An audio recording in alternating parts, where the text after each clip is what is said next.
No compromise. உங்க சைடுலயும் எங்க சைடுலயும். GT Holidays, South India's #1 travel brand. GRC jewellers Kanchipuram வாடிக்கையாளர் அனைவருக்கும் இனிய புத்தாண்டு நல்வாழ்த்துக்கள். ஐபிசி தமிழ் நேயர்களுக்கு வணக்கம். இன்றைய சிறப்பு நேர்காணலில் நம்மோடு இணைகிறார் டெல்லியிலிருந்து பாரதிய ஜனதா கட்சியை சேர்ந்த ஆசீர்வாதம் ஆச்சாரியா அவர்கள். வணக்கம். வணக்கம் சார். திங்கட்கிழமை விஜய் டெல்லிக்கு சிபிஐ விசாரணைக்காக வரணும் அப்படின்னு சொல்லி சமன் அனுப்பப்பட்டிருக்கு. இதுக்கு முக்கிய காரணம் ஒரு பாஜகவினுடைய அழுத்தம் கொடுக்கப்படுகிறது அப்படிங்கிற பார்வை தமிழ்நாட்டில் பேசப்படுது. பாஜக எதுவும் அழுத்தம் கொடுக்குதா, நெருக்கடி கொடுக்குதா விஜய்க்கு? அப்படியெல்லாம் எந்த ஒரு நெருக்கடியும் கிடையாது. இன்னைக்கு சிபிஐ ஒரு தனிப்பட்ட தன்னாட்சி அமைப்பு. அந்த அமைப்பின் கீழே அந்த கேஸ் எஃப்ஐஆர் போட்டு அதுக்குரிய அந்த விசாரணை நடந்து கொண்டுள்ளது. ஒரு 10 நாட்களுக்கு முன்பு கூட 3 முக்கிய நிர்வாகிகள் சிபிஐ அதிகாரிகளுக்கு முன்பு ஆஜராகி தங்களுடைய சைட்ல அவங்களுடைய என்ன பாயிண்ட்ஸ் அவங்களுடைய இதை அவங்க வச்சுட்டு போயிருக்காங்க. அதன் அடுத்த கட்டமாக திரு விஜய் அவர்களுக்கு சம்மன் அனுப்பப்பட்டுள்ளது. இது பாஜக சொல்லி அனுப்பல. சிபிஐ யார் யாருக்கு சம்மன் அனுப்பணும் அப்படின்றது சிபிஐயோடைய முடிவு. அந்த முடிவின் கீழ் அவரை கூப்பிட்டிருக்காங்க. அவர் அவர்கிட்ட கேட்கக்கூடிய கேள்விகளுக்கு அவர் பதில் அளிப்பார். இது இண்டிபெண்டா நடக்கக்கூடிய ஒரு விஷயம். அதிலும் இது குறிப்பாக கோர்ட் மானிட்டரிங் கேஸ் கூட. அதனால பாஜகவுடைய எந்த ஆட்சியோ அல்லது கட்சியோ எந்த விதத்திலும் ஒரு பர்சன் கூட இதுல இன்வால்வ்மெண்ட் கிடையாது.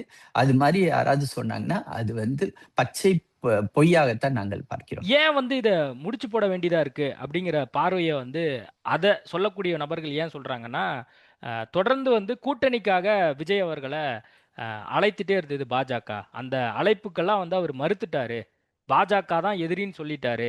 அதனால இந்த மாதிரி படத்துக்கு கூட ஒரு பிரச்சனையை கிளப்புறாங்க. இப்ப ஜனநாயகன் படத்தினுடைய அந்த தணிக்கை அது சம்பந்தமாகவும் இப்ப பிரச்சனை போயிட்டு இருக்கு அப்படிங்கிற பார்வையெல்லாம் முன் வச்சு இந்த கனெக்ட் பண்ணி சொல்றாங்க.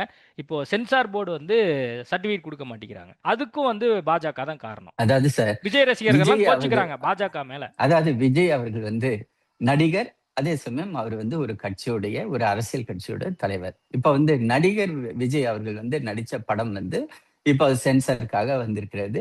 சென்சார் போர்டு எந்த சரியான அவங்களுக்குரிய அந்த சட்டத்திட்டங்களுக்கு உட்பட்டு அதுக்குரிய முடிவை எடுப்பார்கள். இதில் அரசியல் எங்குமே கிடையாது. அத அரசியல் அப்படின்னு சொல்வது அவர்களுக்கு அரசியல் புரியாமை. இல்ல, சென்சார் போர்டுனுடைய அங்க வேலை பார்க்கறவங்க எல்லாருமே direct to central government employee. அப்படி இருக்கும்போது அவங்க ஏன் இந்த மாதிரியான விஷயங்களை இன்வால்வ்மெண்ட் ஆகுறாங்க அப்படிங்கறதான் கேள்வி சார். சென்சார் போர்டுன்றது, அதாவது central board for film certification, CBFC அப்படின்னு சொல்றோம் இல்லைங்களா, அது ஒரு மத்திய அரசு துறை. அந்த துறையின் கீழே தான் நம்ம சென்சார் வாங்கணும். ஆனால் அதே சமயம் அவர்கள் எடுக்கக்கூடிய முடிவுகள் அவர்களுடைய தனிப்பட்ட அந்த குழு சேர்ந்து அமைந்து அந்த படத்தை பார்த்து அதுல என்னென்ன தவறுகள் இருக்கிறது அல்லது எது அந்த சட்டத்துக்கு புறம்பாக இருக்கிறதோ அதை நீங்க மாத்துங்க அப்படின்னா அதுக்கு மாற்றி அதுக்குரிய திரும்பி ஆமா 24ஆம் தேதி மாத்தி கொடுத்திருக்காங்க. திரும்பி அது அவங்க அடுத்த முடிவை நோக்கி போவார்கள். இப்ப இடையில கோர்ட்ல அந்த கேஸ் வந்துட்டதுனால அந்த கோர்ட் ஹியரிங் நடந்திருக்குது, நேற்று நடந்திருக்குது, இன்னைக்கு நடந்திருக்குது, திரும்பி அடுத்த கட்டமாகவும் நடக்கும். சோ இது ஏன் பாஜகவோட முடிச்சு போட வேண்டிய இன்னொரு காரணமா சொல்றாங்க என்னன்னா, மதம் உணர்வு ஏதோ புண்பட்டு இருக்கு, அந்த படத்துல ஏதோ ஒரு காட்சி அந்த மாதிரி இருக்கு அப்படின்னு சொல்லி ஒரு குரூப் கிளம்பி அந்த மாதிரி சொல்லியிருக்கிறதாவும் நம்ம அந்த நீதிமன்றத்தில் இந்த மாதிரி விஷயங்கள் குறிப்பிடப்பட்டிருக்கிறதாவும் செய்திகள் வருது. அப்போ முழுக்க பாஜகவினுடைய சதிவலை தான் இதுக்கு காரணம். இது யாருடைய சதிவலையும் கிடையாது, திட்டவட்டமாக நான் சொல்கிறோம். விஜய் எப்படியாவது முடக்கணும் அல்லது விஜய என்டிஏ கூட்டணியில கொண்டு வரணும், அதுக்காக தான் டெல்லி பாஜக இதை பண்ணுது அப்படிங்கறத குற்றச்சாட்டா இருக்கு. இது அப்பட்டமான ஒரு பொய். இதுக்கு தேவையே கிடையாது. அதாவது ஒருத்தரை மிரட்டி, அதுவும் ஒரு தலைவர் நடித்த ஒரு சினிமாவை நாங்கள் பெர்மிஷன் கொடுக்க மாட்டோம் ரிலீஸ் பண்றதுக்கு, எங்களோட கூட்டணிக்கு வந்தால்தான் நாங்கள் உங்களுக்கு பெர்மிஷன் கொடுப்போம் அப்படின்ற அளவுக்கு பாஜக இல்லை. இன்னைக்கு பாஜக இந்தியா முழுக்க கிட்டத்தட்ட அனைத்து மாநிலங்களிலும் வெட்டி ஒரு 3-4 மாநிலங்களை தவிர அனைத்து மாநிலங்களிலும் ஆட்சி செய்யக்கூடிய ஒரு பாரதிய ஜனதா கட்சி வளர்ந்துள்ள ஒரு கட்சி. மத்தியில மட்டுமல்லாமல் இன்னைக்கு ஈவன் நீங்க எந்த இடத்துல பாஜகன்ற பேர் கூட இல்லாம இருந்த நார்த் ஈஸ்டர்ன் ஸ்டேட்ஸ், வடகிழக்கு மாநிலங்கள்ல கூட நீங்க போய் பாத்தீங்கன்னா அனைத்து மாநிலங்களும் பாஜக இப்பொழுது ஆட்சி செய்து வருகிறது. அதே மாதிரி பாத்தீங்கன்னா தமிழ்நாடு, கேரளா, தெலுங்கானா தவிர அப்புறமேட்டு மேல வந்து பாத்தீங்கன்னா இமாச்சல் பிரதேஷ், பஞ்சாப். மீதி எல்லா மாநிலங்களிலும் வந்து பாஜக தேசிய ஜன கூட்டணி தான் ஆட்சி செய்கிறது. ஆக வந்து ஒரு தமிழ்நாடு மாநிலத்துல வந்து நாங்க ஆட்சி செய்யணும்ன்றதுக்காக வந்து ஒரு கட்சியோட தலைமையை வந்து நாங்கள் மிரட்டுவோம் அப்படின்ற அளவுக்கு நாங்க வந்து எங்களுக்கு வந்து கட்சி நடத்தக்கூடிய அவசியம் கிடையாது. எங்களுடைய கட்சியை வந்து மக்கள் ஒத்துக்கொண்டுள்ளார்கள். மக்களுக்கு வந்து தெரிகிறது திரு நரேந்திர மோடி தலைமையிலான ஒரு ஆட்சி நல்லாட்சி வழங்கக்கூடியது, இரட்டை இன்ஜின் சர்க்கார் அப்படின்ற அந்த கான்செப்டை இன்னைக்கு எல்லா மாநிலமும் வந்து ஒத்துக்கொண்டுள்ளார்கள். அதே மாதிரி பாத்தீங்கன்னா ஒரு சில மாநிலங்களில் அதாவது 3 என்ஜின் சர்க்கார், அதாவது மத்திய அரசு, மாநில அரசு, அதுக்கு கீழே உள்ள பஞ்சாயத்து நிர்வாகம் அனைத்திலும் வந்து பாஜக உள்ளது.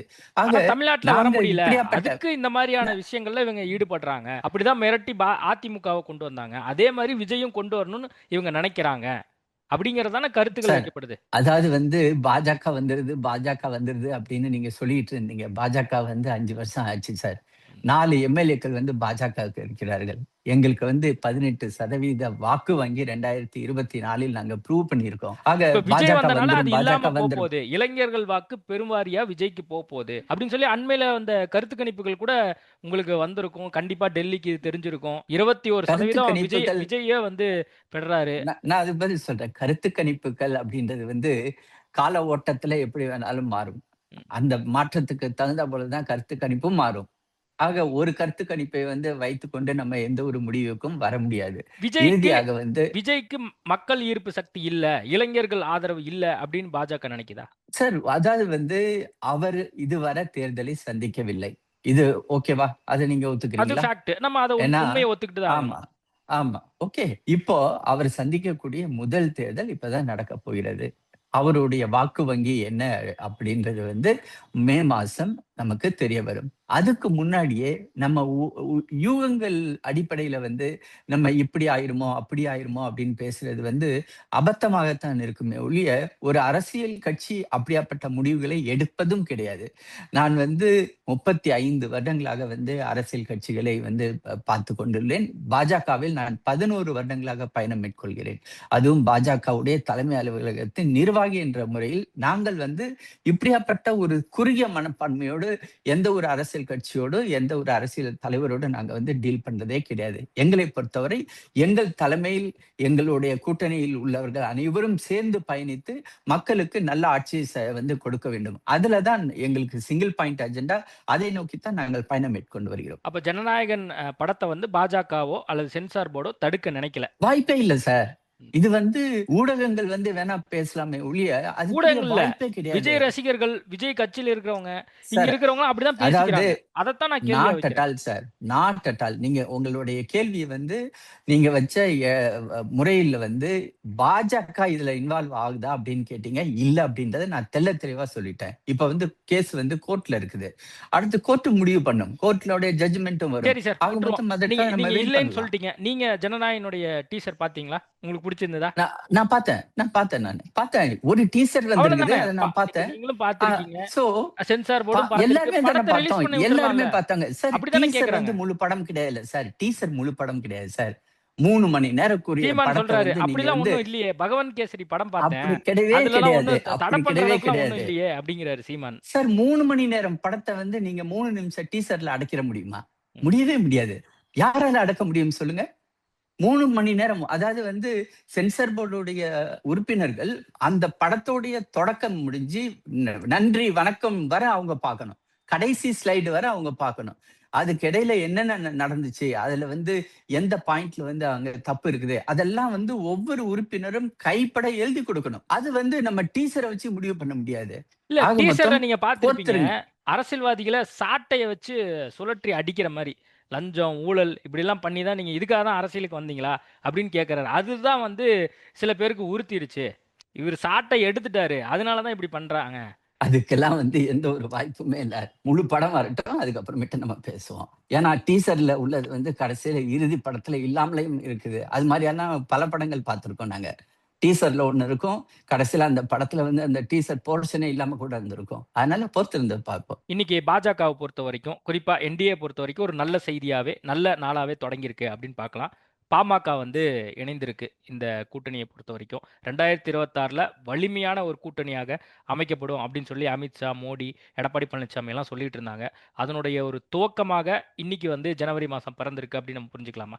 திரு நரேந்திர மோடி அவர்களாக இருந்தாலும் சரி, திரு அமித்ஷா அவர்களாக இருந்தாலும் சரி, அதிமுகவுடைய பொதுச் செயலாளர் மாண்புமிகு எடப்பாடியார் எல்லாருமே வந்து தொடர்ந்து சொல்லி கொண்டு வந்தது வந்து எங்களுடைய பாரதிய ஜனதா கட்சி, என்டிஏ, அதிமுக கூட்டணி வந்து நாளாக வலுப்பெறும். அதில் வந்து புதிய கட்சிகள் வந்து ஒன்று சேர்ந்து பயணிக்க இருக்கிறார்கள் அப்படின்னு சொல்லிக்கிட்டு இருந்தோம். இப்ப பாட்டாளி மக்கள் கட்சி எடுத்து பார்த்தீங்கன்னு வச்சுக்கோங்களேன், 2021 தேர்தலிலும் வந்து கூட்டணியில் இருந்தார்கள். 2024 மக்களவை தேர்தலிலும் வந்து கூட்டணியில் இருந்தார்கள். இப்பொழுது மீண்டும் வந்து கூட்டணியில் இருப்பதை உறுதியுள்ளார்கள். இதன் காரணமாக வந்து இந்த கூட்டணி வலுப்பெறும். கிட்டத்தட்ட வந்து ஒரு 70-80 தொகுதிகளில் வந்து பாட்டாளி மக்கள் கட்சியினர் எங்கு அதிகமாக இருக்கிறார்களோ அங்கு வந்து எங்களுக்கு இந்த தேர்தலில் கிளீன் ஸ்வீப் பண்ணக்கூடிய ஒரு வாய்ப்பை வந்து இது உருவாக்கி கொடுக்கும். இது வந்து பாத்தீங்கன்னா திரு அன்புமணி ராமதாஸ் அவர்களுடைய தலைமையிலான இளைஞர்கள், குறிப்பாக அதாவது பாட்டாளி மக்கள் கட்சியில் உள்ள இளைஞர்கள், அவரோடு பயணம் செய்பவர்கள் முழுக்க அந்த வாக்கு வங்கி எங்களை நோக்கி வரும். இதன் காரணமாக வந்து எங்களுக்கு அறுதி பெரும்பான்மையான இடங்களில் நாங்கள் வெற்றி பெற்று திரு எடப்பாடி பழனிசாமி அவர்களுடைய தலைமையில் வந்து ஆட்சி அமைக்க இது வந்து முதல் படியாக நாங்கள் கருதுகிறோம். 21, 24 அந்த தேர்தலையும் வந்து பாமக வந்து அதிமுக கூட்டில இருந்து என்டிஏ அலையன்ஸ்ல இருந்தாங்க. அப்போ ராமதாஸ் அவர்களும் கூட இருந்தாரு. இப்ப ராமதாஸ் கூட இல்லையே, அவர் தனிச்சுல இருக்காரு. அவரை வந்து தொடர்ந்து அமித்ஷா, மோடி அவர்கள்லாம் வந்து பிறந்த நாளுக்கு வாழ்த்துக்கள் தெரிவிக்கிறாங்க. அவரை வந்து ஒரு சீனியர் பொலிட்டிஷியன் அப்படிங்கிறதெல்லாம் வந்து சொல்றதை நம்ம பார்த்துருக்கோம்.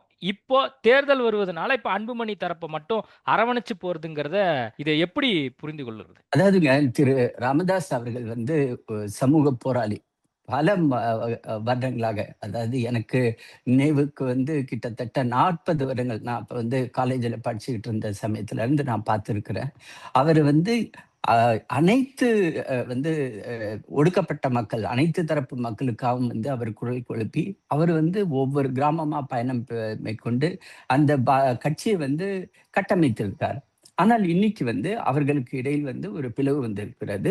அந்த பிளவு வந்து எந்த அளவுக்கு அது பிளவு இருக்க போகிறது அல்லது இல்லாமல் இருக்க போகிறது என்பது வந்து இன்னும் காலம்தான் அது முடிவெடுக்கும். ஏன்னா அவர் வந்து இவர் மேல வந்து ஒரு சில குற்றச்சாட்டுகள் வைத்துள்ளார். திரு அன்புமணி அவர்கள் வந்து மிகவும் பொறுமை வந்து காத்து கொண்டிருக்கிறார். அவர் வந்து எந்த ஒரு சமூக ஊடகங்கள் மூலமாகவோ அல்லது பொது இடங்களிலோ வந்து தன்னுடைய தந்தையை எதிர்த்து ஒரு வார்த்தை கூட பேசாமல் மௌனமாக இருக்கிறார். ஏற்கனவே நான் சொன்னது மாதிரி இளைஞர்கள் வந்து திரு அன்புமணி ராமதாஸ் அவர்களோடு பயணிக்கிறார்கள். அந்த சமயத்துல நம்ம பார்க்கும்போது அவர்களுக்கு இடையில உள்ள பிரச்சனைகள் கூட காலம் ஆக வந்து சரியாகக்கூடிய ஒரு வாய்ப்பை வந்து ஏற்படுத்தி கொடுக்கும் என்றுதான் நாங்கள் பார்க்கிறோம். பாஜக அதுல தலையிட்டு ஏதாவது ஒரு பேச்சுவார்த்தைக்கு ஈடுபடுமா அப்படிங்கிற கேள்வி இருக்கு. அதுக்கு வந்து இப்போதைக்கு வந்து 2 சைட்ல இருந்து வந்து பேசல. அதாவது வந்து 2 சைடும் வந்து நீங்க வந்து தலையிட்டு பேசுங்க அப்படின்னு சொன்னாதான் பாஜக வந்து அதுல வந்து தலையிட முடியுமே ஒழிய இப்போதைக்கு அதுக்கு எந்த ஒரு வாய்ப்பும் இல்லை. கிளம்பி அமித்ஷாவை பார்க்கறதுக்காக எடப்பாடி பழனிசாமி வந்து டெல்லி வந்திருக்காரு. என்ன பேசப்படும் அப்படிங்கிற ஒரு பிரதான கேள்வி இருக்கு. நேத்து தான் ஆளுநரை பார்த்து திமுகவினுடைய அந்த ஊழல் சம்பந்தமான சில குறிப்புகள்லாம் வந்து கொடுத்துட்டு வந்திருக்காரு. அஃபிஷியலா 4000 கோடிக்கு மேல பல்வேறு துறைகளில் ஊழல் நடந்திருக்கு அப்படிங்கிறது தான் எடப்பாடி பழனிசாமியினுடைய ஒரு குற்றச்சாட்டாக இருந்தது. அதை பற்றிலாம் வந்து இன்னைக்கு அமித்ஷாட்ட சொல்ல போறாரா? அதாவது வந்து திரு எடப்பாடி பழனிசாமி அவர்கள் நேற்று மாண்புமிகு கவர்னரை பார்த்து 3,88,000 கோடி ரூபாய்க்குரிய அந்த ஊழலை வந்து திமுக ஆட்சி வந்து செய்துள்ளது அப்படின்றதுக்கு உரிய பட்டியலே கொடுத்துள்ளார்கள். அதாவது வந்து ஊழல் செய்யாத துறையே இல்லை. திமுகவுடைய மிகப்பெரிய வந்து இது ஒரு சாதனை. திமுக எப்பொழுதுமே வந்து ஊழல் செய்யக்கூடிய ஒரு கட்சி அப்படின்றது எல்லாருக்குமே தெரியும். அது 2G ஊழலிலும் பார்த்தோம். 2G ஊழலை வந்து வெளிக்கொண்டு வந்தது நான் தான் என்பது அனைவருக்கும் தெரியும். அதற்காக நான் வந்து சிபிஐ மற்றும் இடி சார்பாக வந்து சாட்சியாகவும் அந்த வழக்கில் உள்ளேன் என்பது எல்லாருக்கும் தெரியும். அதன் அடுத்த கட்டமாக அது வந்து 1,76,000 கோடி அப்படின்றது வந்துச்சு. இப்ப வந்து 3,88,000 கோடி ரூபாய்க்குரிய ஊழல். அது பாத்தீங்கன்னா நகராட்சி நிர்வாகமா, அதுல ஒரு 64,000 கோடி, ஊரக வளர்ச்சித்துறை பஞ்சாயத்து துறையா, அதுல ஒரு 60,000 கோடி ரூபாய், எரிசக்தி துறை 55,000 கோடி, நெடுஞ்சாலைத்துறை 20,000 கோடி அப்படின்னு ஒவ்வொரு உயர்கல்வி, அதாவது கல்வியில கூட வந்து ஒரு 1500 கோடி ரூபாய்க்கு வந்து ஊழல் நடந்திருக்குது. அந்த ஊழல் செய்யாத துறையே இல்லை அப்படின்ற மாதிரியான ஒரு சூழ்நிலையை வந்து கடந்த 5 ஆண்டுகளாக நம்ம பார்த்து கொண்டிருக்கிறோம். ஒரு சைடு வந்து சட்டம் ஒழுங்கு சந்தி சிரிச்சுக்கிறது. இன்னைக்கு வந்து பெண்கள், குறிப்பாக இளம் பெண்கள் வந்து வீட்டை விட்டு வெளியே போக முடியாத ஒரு சூழ்நிலையை வந்து இப்ப தமிழ்நாட்டில் நிலவுகிறது. அதாவது விளக்கு வச்சதுக்கு பிறகு வீட்டுக்குள்ளார வந்துடும், வெளியில போக முடியாத ஒரு சூழ்நிலை. அப்புறம் பெண் காவலர்களையே தாக்கக்கூடிய ஒரு சூழ்நிலை வந்து அசாத்தியமான ஒரு சூழ்நிலை தமிழ்நாட்டில் நிலவி வருகிறது. ஆக எந்த ஒரு துறையா இருந்தாலும் அதில் ஊழல் உள்ளது அல்லது வந்து நிர்வாக சீர்கேடு, இது வந்து திமுகவுடைய அந்த ஆட்சி வந்து அலங்கோலமான ஒரு ஆட்சியாக இருக்கிறது. எதிர்க்கட்சியா இருக்கக்கூடிய அதிமுகவினுடைய பொதுச் செயலர் எடப்பாடி பழனிசாமியா இருக்கட்டும், அல்லது நீங்களா இருக்கட்டும், நீங்களாம் வழக்கு போடலாமே. நீங்க வந்து ஆளுநர்கிட்ட கொடுத்து என்ன பண்ண போறீங்க, மத்திய அமைச்சர்கிட்ட சொல்லி என்ன பண்ண போறீங்க அப்படிங்கிற ஒரு பிரதான கேள்வியா ஒரு ஜேர்னலிஸ்டா நான் ஒரு கேள்வியை வைக்கிறேன். அது மட்டும் இல்லாம இது வழக்கு தொடர்ந்து ஆட்டோமேட்டிக்கா அவங்க கோர்ட்டு முன்னாடி நின்று எல்லாம் அவங்க பதில் சொல்லி தான் ஆகணும். இப்போ நீங்க கொஞ்ச நேரத்துக்கு முன்னாடி 2G வழக்கை குறிப்பிட்டு சொன்னீங்க. சிபிஐ விசாரிக்க போது அவங்க வந்து சரியான பதிலை கொடுக்க போறாங்க. அந்த மாதிரி தானே எல்லாமே. நம்மளுடைய நிர்வாகம் எப்படி அப்படின்னா, ஒரு முதலமைச்சர், அந்த முதலமைச்சர் வந்து அவருக்கு மேல கவர்னர் ஆளுநருக்கு கீழே வந்து அரசியலமைப்பு சட்டம் எப்படி அமைந்துள்ளது அப்படின்னா, ஒரு அதிகாரின்றவருக்கு மேல வந்து உயர் அதிகாரிகள் இருப்பது போல. இப்ப ஒரு அதிகாரி தவறு செய்தால் அந்த உயர் அதிகாரிக்கு வந்து நாம வந்து கம்ப்ளைண்ட் பண்றது மாதிரி, தமிழக முதலமைச்சர் அவருடைய சக அமைச்சர்கள் செய்யக்கூடிய அந்த ஊழலை கவர்னரிடம் தான் வந்து முதல்ல கொண்டு போய் சொல்லணும். ஏன்னா அறப்போர் இயக்கம்னு ஒரு இயக்கம் இருக்கு தமிழ்நாட்டுல, உங்களுக்கு நல்லா தெரிஞ்சிருக்கும். அவங்க வந்து கவர்னர்கிட்ட சொல்லியா ஒவ்வொரு தடவையும் வழக்கு போடுறாங்க. முறைகேடை வந்து அதிமுக ஊழல், திமுக ஊழல், இந்த மாதிரி முறைகேடு நடக்குது அப்படின்னு சொல்லி அப்படியா வந்து அவங்க பண்றாங்க? இல்லையே. ஆட்டோமேட்டிக்கா கோர்ட் வந்து கண்டிக்குது. அரசாங்கம் இது மாதிரிலாம் பண்ணக்கூடாதுன்னு கண்டிக்குது கோர்ட்டு. அது நீங்களும் பார்த்திருப்பீங்க. இது வந்து அட்மினிஸ்ட்ரேட்டிவ் ப்ரொசீஜர் நான் சொல்றது. ஒண்ணு வந்து கோர்ட்ல போய் கேஸ் போடுறது. அது வந்து எப்பொழுதுமே நம்ம வந்து அட்மினிஸ்ட்ரேட்டிவ்லி நம்ம போய் கவர்னர்கிட்ட கொடுத்ததுக்கு பிறகு அதன் மேல் வந்து கண்டிப்பாக நடவடிக்கை எடுக்கப்படும்.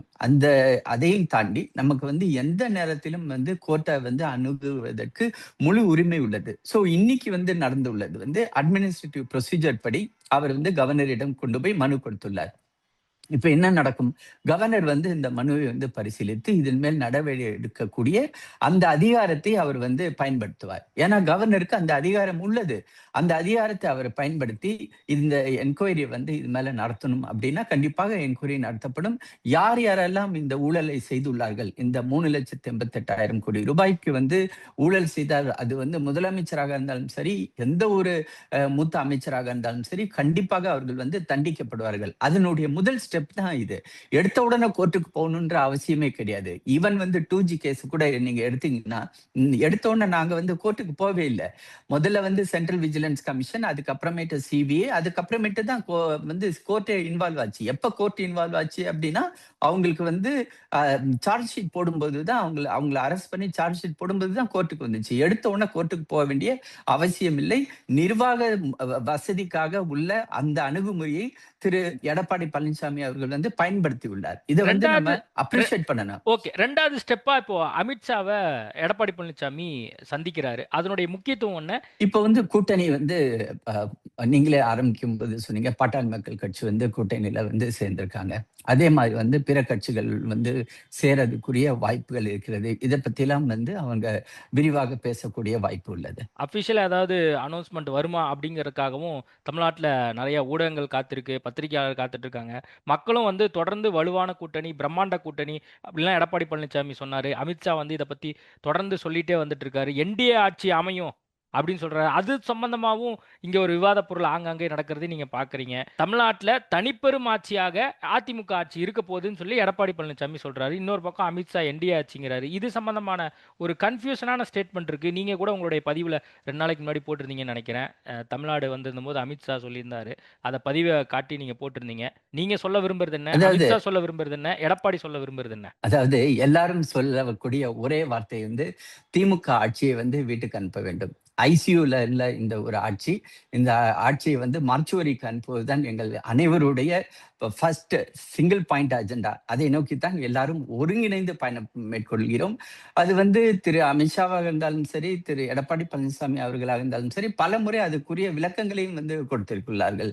அதே மாதிரி எங்களுடைய மாநில தலைவர் திரு நயினார் நாகேந்திரன் அவர்களும் வந்து தொடர்ந்து வலியுறுத்தி வருகிறார். திரு எடப்பாடி பழனிசாமி அவர்கள் தான் முதலமைச்சர் வேட்பாளர், அவர்தான் முதலமைச்சர் ஆவார். இதுக்குள்ள வந்து எந்த ஒரு சந்தேகமும் வந்து யாருக்குமே எழ தேவையில்லை. இது வந்து இல்ல இப்போ கூட்டணி ஆட்சி இந்த குறித்து கூட்டணி வந்து பாஜகவுடைய நிலைப்பாடும் அதிமுகவினுடைய பொதுச் செயலாளர் எடப்பாடி பழனிசாமியோட நிலைப்பாடும் வேற ஒன்றாக இருக்கு. அதாவது கூட்டணிக்கு தலைமை தாங்குபவர் வந்து திரு எடப்பாடி பழனிசாமி. அதுல வந்து உங்களுக்கு ஏதாவது டவுட் இருக்குதா? அந்த டவுட் உங்களுக்கும் கிடையாது, எங்களுக்கும் கிடையாது, யாருக்குமே கிடையாது. இந்த தேர்தலை நாங்கள் ஒருமுகமாக சந்திக்கிறோம். அனைத்து கட்சிகளும் கூட்டணியில வந்து உள்ள அனைத்து கட்சிகளும் சேர்ந்து சந்திக்கிறோம். திரு எடப்பாடி பழனிசாமி அவர்களை வந்து முதலமைச்சராக மக்கள் தேர்ந்தெடுப்பார்கள், அவர் முதலமைச்சர் ஆவார். இது மாதிரியான வந்து இந்த சந்தேகங்கள், இந்த பிரச்சனைகள் வந்து ஊடகத்துல உள்ள நண்பர்கள் வந்து 2 பேருக்கும் இடையில சிண்டு முடியலாம் அப்படின்ற 1 பாயிண்ட் அஜெண்டா. அதுக்கு வந்து காரணமே திமுக தான். திமுக காங்கிரஸ்லயே வேற ஒரு பிரச்சனை போகுது, ஆட்சி அதிகாரத்தில் அதுதான் நான் சொல்ல அந்த மாதிரி நான் கேக்குறேன். இங்க அதான் சொன்னேன். அதாவது வந்து திமுகல உள்ள ஒரு சில நிர்வாகிகள் வந்து ஊடகத்துல உள்ள நண்பர்களை கூப்பிட்டு இது மாதிரி வந்து நீங்க கேள்வி கேளுங்க, இது மாதிரி வந்து பிரச்சனைகள் நீங்கள் உருவாக்குங்கள், சந்தேகத்தை உருவாக்குங்கள், அதனால வந்து ஏதாவது வந்து நமக்கு பலன் கிடைக்குமா அப்படின்ற ஒரு நப்பாசையில அவங்க செஞ்சாங்க. ஆனா அதனுடைய அதாவது வந்து நீங்க வந்து ஒண்ணு செஞ்சீங்கன்னா அதுக்கு வந்து நேர்மறையான இன்னொரு ரியாக்ஷனும் வந்து நடக்கும் அப்படின்றத நம்ம கேள்விப்பட்டிருக்கோம். அது மிக விரைவிலே நடந்துருச்சு. எங்க கூட்டணியை பத்தி பேசிட்டு இருந்த திமுக இன்னைக்கு வந்து திமுக வெர்சஸ் காங்கிரஸ்னு ஒரு மிகப்பெரிய ஒரு அவங்களுக்குள்ளார ஒரு மிஸ் அண்டர்ஸ்டாண்டிங் ஓடிட்டு இருக்குது. அதை பத்தி வந்து விவாதிக்கக்கூடிய ஒரு சூழ்நிலை மாறிடுச்சு. அதனால every action will have a opposite and equal reaction. அதுதான் நம்ம இப்ப பார்த்துக்கிட்டு இருக்கிறோம். எங்களை பொறுத்தவரை நாங்கள் வந்து மிக அருமையாக வந்து எங்களுடைய கட்டமைப்பு, அதாவது வந்து எங்களுடைய தேர்தல் பணிகளை வந்து செய்ய ஆரம்பிச்சிருக்கிறோம். திரு நயினார் நாகேந்திரன் அவர்களுடைய அந்த யாத்திரை, இந்த தமிழகம் தலை நிமிரக்கூடிய அந்த ஒரு யாத்திரையில கூட நீங்க பாத்தீங்கன்னா அதிமுகவுடைய கட்சி நிர்வாகிகள் வந்து பெருமளவு வந்து கலந்து கொண்டார்கள். அதே மாதிரி வந்து திரு எடப்பாடி பழனிசாமி அவர்களுடைய அந்த யாத்திரையிலும் வந்து பாஜகவுடைய நிர்வாகிகள் போய் கலந்துகிட்டு இருக்காங்க. அந்த நிகழ்ச்சியில அண்ணாமலையினுடைய அந்த வரவேற்பு நீங்க பார்த்திருப்பீங்க. ஆனா அண்ணாமலைக்கு எந்த பொறுப்பும் வந்து டெல்லி தலைமை கொடுக்காம இருக்க. இது வந்து எங்களுடைய கட்சியை பத்தி சரியான புரிதல் இல்லாதவர்கள் தான் இப்படியானப்பட்ட ஒரு சந்தேகங்களை எழுப்புவார்கள். அதாவது திரு அண்ணாமலை அவர்கள் 2 நாட்களுக்கு முன்பாக பாஜகவுடைய தலைமை அலுவலகத்தில் ஒரு முக்கியமான ஒரு மீட்டிங்க்கு வந்து இங்க வந்திருந்தார். இப்போ வந்து எங்களுடைய கட்சியில வந்து புது செயல் தலைவர் வந்துள்ளார். அதுக்கு அடுத்தது வந்து புதிய தலைவர் வருவார். அதற்கு பிறகு வந்து எங்களுடைய தேசிய அளவிலான வந்து அந்த நிர்வாகிகள் அதுக்குரிய யாரெல்லாம் வந்து அதுல வந்து நிர்வாகிகளாக ஆவார்கள் அப்படின்றது வந்து இன்னும் 2-3 மாதங்களில் வந்து தீர்மானிக்கப்படும். ஆக திரு அண்ணாமலை அவர்களுக்கு வந்து பதவி பொறுப்பு கொடுக்கவில்லை அப்படின்னு வந்து ஊடகங்கள் பேசுவது எங்களுடைய கட்சியுடைய அமைப்பு சார்ந்த அந்த சரியான புரிதல் இல்லை அப்படின்னு தான் நான் அங்க பாக்குறோம். திரு அண்ணாமலை அவர்கள் வந்து எங்க கட்சியோட அதாவது வந்து இந்த தேர்தலில் வந்து அண்ணாமலை அவர்கள் மிக முக்கியமான ஒரு முகமாக அவர் வந்து செயல்படுவார். அது வந்து எல்லாருக்குமே தெரியும், அது உங்களுக்கும் தெரியும். வேண்டுமென்றே வந்து இதை வந்து ஒரு கட்டுக்கதைகளை வந்து பரப்பிக்கிட்டு இருக்கிறாங்க. ஓகே சார், நம்ம நிறைய விஷயங்கள் குறித்து பேசியிருக்கோம். நேர்காணல் கொடுத்ததுக்கு மிக்க நன்றி. நன்றி. No compromise. உங்க சைடுலயும் எங்க சைடுலயும். GT Holidays, South India's #1 travel brand. GRC jewellers Kanchipuram வாடிக்கையாளர் அனைவருக்கும் இனிய புத்தாண்டு நல்வாழ்த்துக்கள்.